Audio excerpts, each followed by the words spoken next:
Shalom, bonsoir à tous. J'espère que c'est la pleine forme pour chacun d'entre vous. La parole de Dieu nous demande de fuir l'immoralité, de fuir l'impudicité, de fuir en quelque sorte les péchés sexuels. Il est également dit que de tous les péchés, ils sont tous extérieurs au corps. Mais quand il s'agit des péchés sexuels, nous péchons contre notre propre corps. Contre notre propre corps, nous péchons. Dieu a dit de fuir l'immoralité, fuir l'impudicité, fuir l'adultère, fuir tous ces péchés sexuels. Il n'a pas dit de résister. Il n'a pas dit de nous estimer comme des superwoman ou des superman. Bon, nous allons pouvoir faire face, nous pouvons lutter par notre propre force. Non. Ce n'est ni par la force ni par la puissance, mais c'est par le Saint-Esprit. Mais ça, c'est si nous marchons selon la parole de Dieu.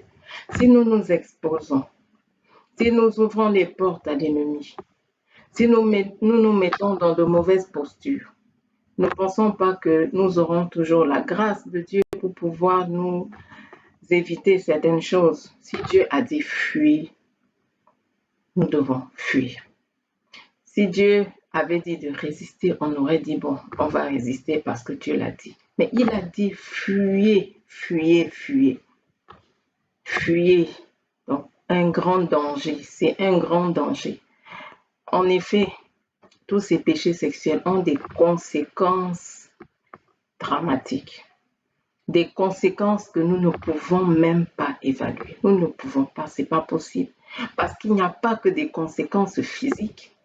Des personnes qui tombent malades, des personnes qui se sentent mal, qui se retrouvent avec toutes sortes de... Nous connaissons les maladies vénériennes, certaines même mortelles. Il y a des conséquences physiques, mais il y a des conséquences spirituelles que nous ne pouvons pas évaluer. Quelqu'un peut évaluer les démons qui se transfèrent parce que la parole de Dieu nous dit que quand nous nous unissons avec une prostituée, qu'est-ce qui se passe? On devient une chair. Lorsque vous vous unissez avec quelqu'un qui n'est pas votre conjoint, votre mari ou votre femme, dans le cadre du mariage, qu'est-ce qui se passe? Il y a un transfert spirituel et un package qui passe d'un camp vers l'autre, qui passe d'une personne vers l'autre. C'est des échanges. Donc, même si vous êtes là, en 2 minutes, 5 minutes, vous pouvez échanger des millions de démons. Vous pouvez échanger des légions qui vont passer d'un camp vers l'autre. On n'a rien à gagner dans ces péchés sexuels. Au contraire, on a tellement de choses à y perdre. On a tellement de choses à perdre dans cela. Ça ne vaut pas le coup.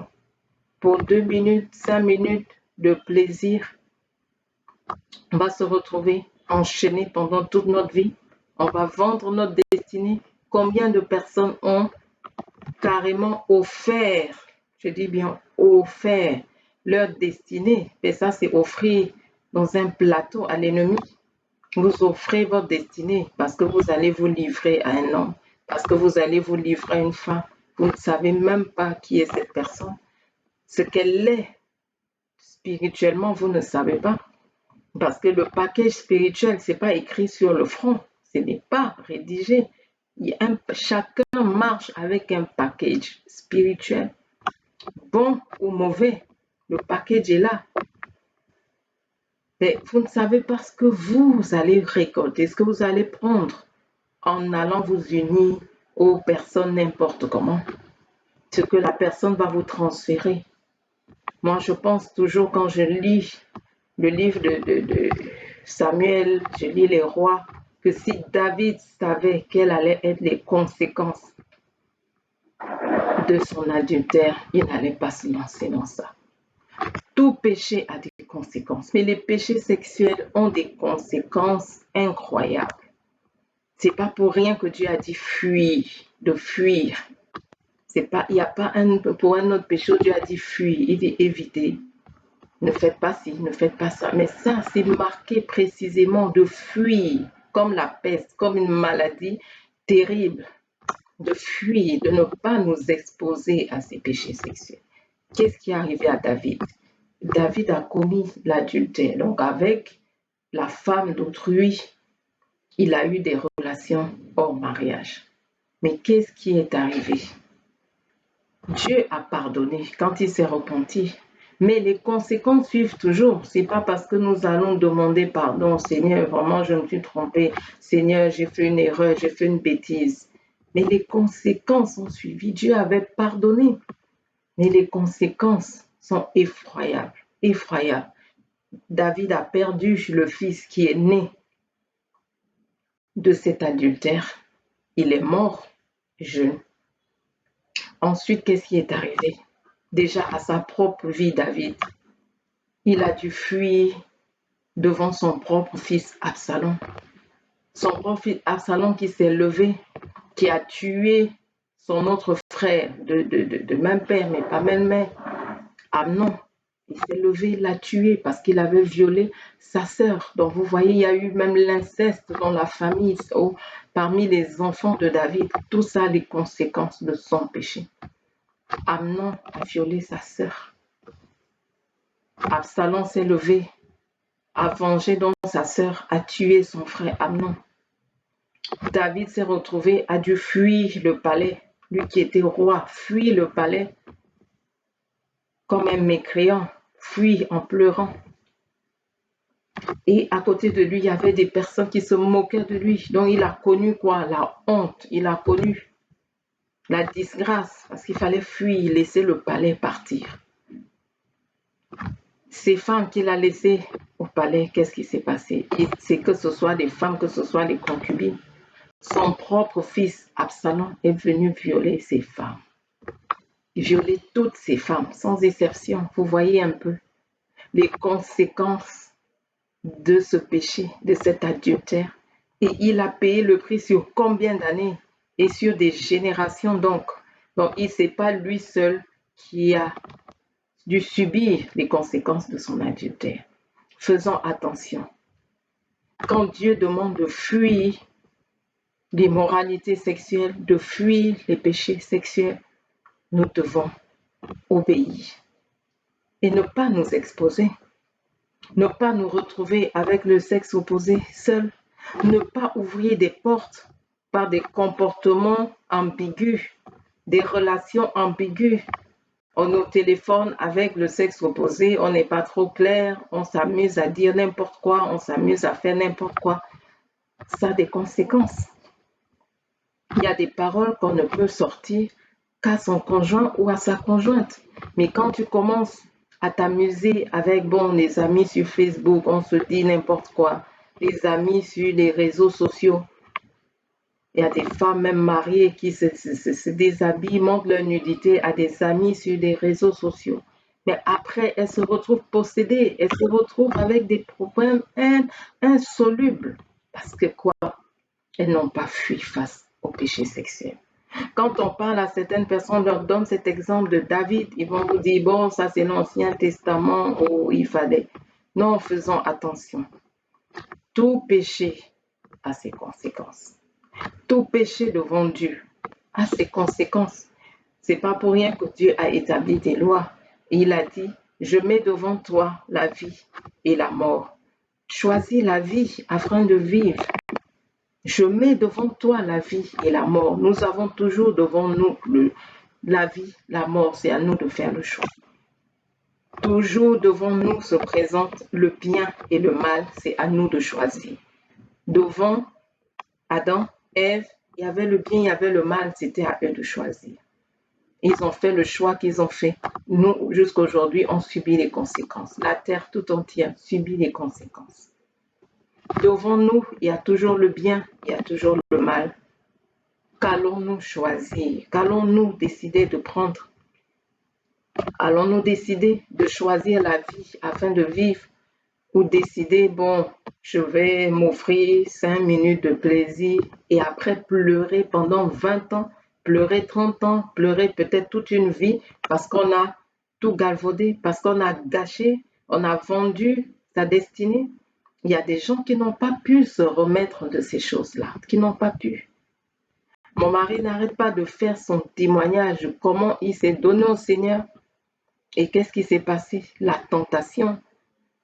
Une jeune fille qui est venue le tenter, vouloir lui montrer sa nudité, mais il a tourné le visage, il ne l'a même pas regardé.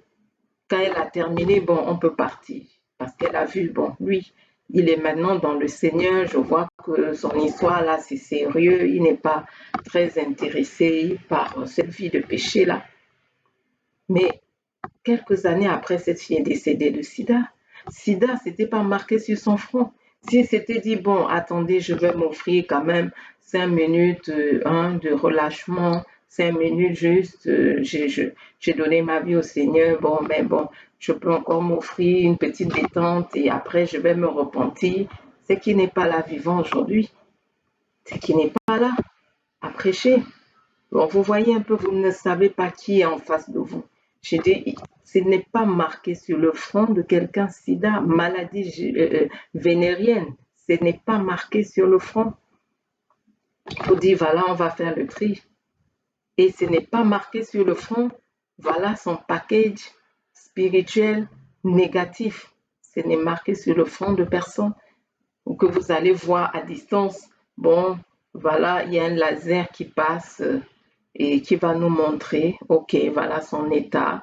Je vois un démon dans la tête, je vois un démon dans le ventre, j'en vois. Non, non, il n'y a pas ce genre de scanner qui va vous montrer comme ça d'emblée, voilà l'état de la personne sur le plan spirituel pour que vous fassiez attention. Non, c'est à nous d'obéir. L'obéissance nous garde de beaucoup de choses. L'obéissance nous préserve. L'obéissance nous préserve. Plusieurs personnes ont fait leur témoignage. Comment elles ont fait face à ces tentations? Elles ont résisté, elles ont dit non. Et des jours, des mois, des années après, elles se sont rendues compte que si elles s'étaient livrées à ces 2 minutes, 5 minutes de désir, parfois ce n'est même pas le plaisir, n'y est même pas, mais tu te retrouves avec quoi? Soit rempli de démons, soit tu n'es même plus vivant pour pouvoir parler. Tu es parti. Combien sont partis comme ça? Combien sont partis ainsi? Faisons attention. Des péchés sexuels ont des conséquences dramatiques, ont des conséquences inqualifiables, des conséquences inquantifiables surtout. Tu ne peux pas, je le répète, compter le nombre de démons qui seront transférés d'un camp vers l'autre, transférés.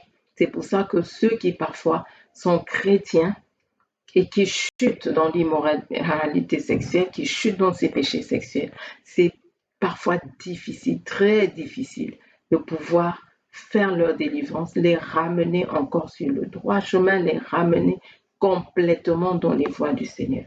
Il nécessite une consécration incroyable, des jours, des mois, parfois même des années de délivrance parce que vous ne savez pas qu'est-ce qui est entré. Si vous allez dans le péché avec quelqu'un qui est allé avec je ne sais pas combien de personnes avant vous, qui a ramassé des démons, je ne sais pas trop où, vous imaginez, vous vous retrouvez avec des légions qui viennent, je ne sais pas moi, d'Asie, des légions qui viennent d'Océanie, des légions qui viennent de je ne sais pas quel pays africain. Donc vous vous retrouvez, il faut combattre pas seulement les démons dans vos vies, mais combattre des esprits venant d'ici. Donc il faut une consécration incroyable. Après, que Dieu te révèle, qu'est-ce que tu as pris dans ces choses-là? Qu'est-ce que tu as engrangé en allant là? Est-ce que ça vaut le coup? Est-ce que ça vaut le coup pour 5 minutes se retrouver maintenant à faire peut-être 10 ans, 20 ans, 30 ans de délivrance? Pour 5 minutes, vendre sa destinée? Il y a des gens qui, pour ces 5 minutes-là, on leur a retiré l'intelligence, on a enlevé leur cerveau. Après, ils sont là dans la rue. Bon, ils ne savent pas où ils vont. Ils ne savent pas où ils sont. Parce qu'on a sucé l'intelligence. Parce que dehors, il n'y a pas que des gens qui ont de bonnes intentions. Il y a ceux qui viennent vous exploiter parce que vous êtes une bonne femme, oh oui, belle de l'extérieur et tout. Celles qui viennent vous exploiter parce que vous êtes un bel homme, peut-être très riche et tout ça.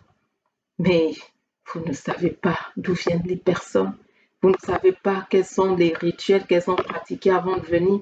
Vous ne savez pas dans quoi ces personnes sont, ce qu'on leur a demandé d'accomplir.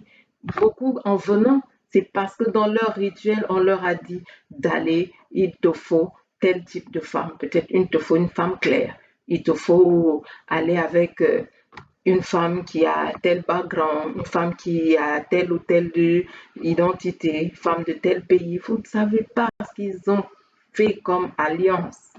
Et vous venez, bon, il est beau, bon, oh, elle est belle, si tu la voyais, elle est forme et tout. Mais dans ça, qu'est-ce que tu ramasses?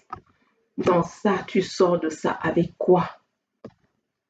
Après, la vie spirituelle n'existe plus. Après, on n'aime plus le Seigneur. Après, on ne peut plus marcher avec le Seigneur. Après, pour certains, ils ont même du mal à se marier parce que là, vous avez tout vendu, vous avez tout livré, vous avez tout donné à l'ennemi. Vous lui avez tout confié. Ah, j'ai ma vie, j'ai ceci, j'ai mes biens, j'ai mon avenir, j'ai mes enfants, j'ai tout. Parce que bon, 5 minutes. Mais après, qu'est-ce qui se passe? Donc ça ne vaut pas le coup. Si Dieu a dit fuyez, il faut fuir. Et prenez l'exemple de Joseph. Joseph qui a fui devant la femme de Potiphar. Joseph a fui. Même s'il a laissé son vêtement, il y a eu mauvais témoignage derrière lui, un faux témoignage qui l'a conduit en prison. Mais il a fui. Si Joseph avait dit, bon, attendez, je vais me... Bon, comme déjà je suis loin de ma famille, Dieu m'a abandonné, bon, je suis dans les problèmes ici, oh, c'est pas grave, je vais essayer de me consoler avec la femme d'autrui. Qu'est-ce qui se serait passé? Potiphar allait l'attraper là et il serait allé en prison pour la bonne cause et il serait resté à jamais en prison parce que personne n'allait aller parler en bien de lui devant le pharaon pour qu'on le sorte de prison et qu'il se retrouve premier ministre. Sa destinée aurait été clouée là, clouée, destinée finie.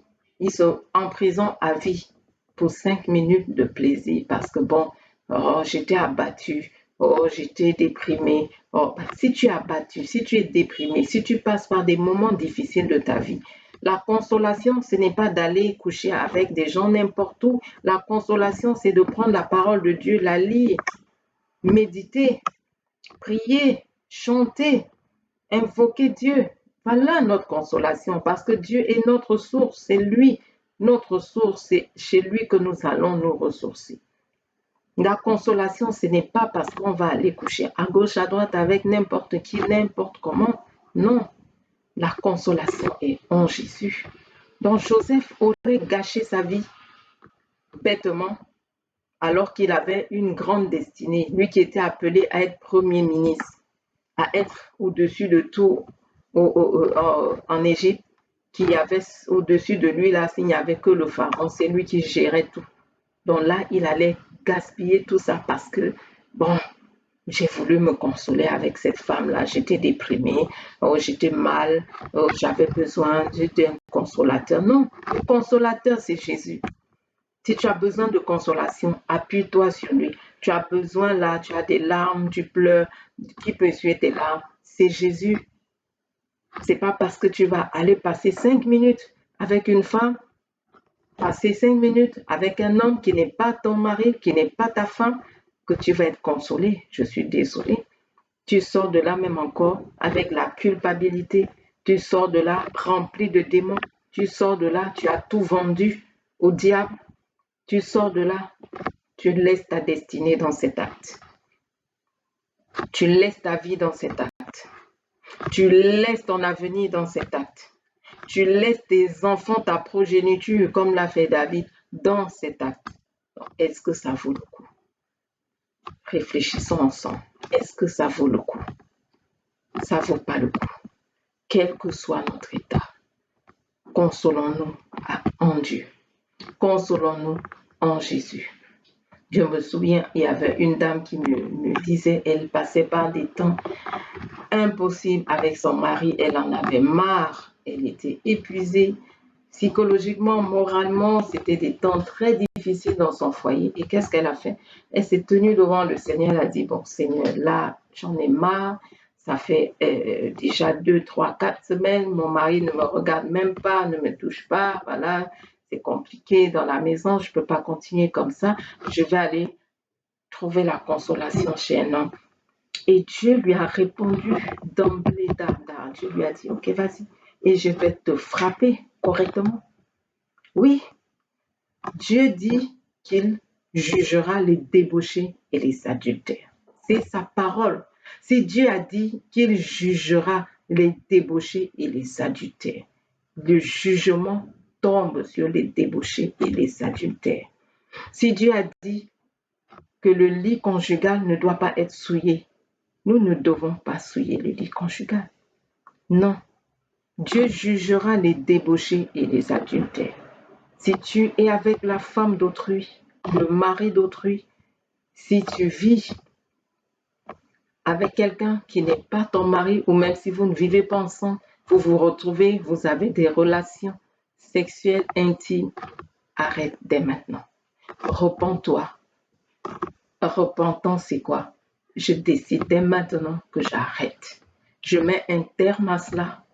On se sépare, chacun va dans son coin et on attend le mari que Dieu a pour soi ou la femme que Dieu a pour soi. Dieu jugera les débauchés et les adultères. Dieu jugera les débauchés et les adultères. Donc, faisons attention. N'appelons pas nous-mêmes le jugement de Dieu sur nous ou sur nos enfants et après nous allons commencer donc à traiter Dieu de tous les noms d'oiseaux. Dire que Dieu est méchant, Dieu est ci, Dieu est ça, alors que c'est nous-mêmes qui avons choisi le malheur. Dieu a mis devant toi la vie et la mort. Choisis la vie, c'est-à-dire en vivant dans la sanctification, en vivant dans la sainteté. Si tu n'es pas marié, attends le mari ou la femme que Dieu a pour toi. Si tu es marié, tu es lié à ton mari ou à ta femme. Reste avec ton conjoint jusqu'au retour de Jésus ou jusqu'à ce que la mort vous sépare. Soyez bénis et à une très prochaine vidéo.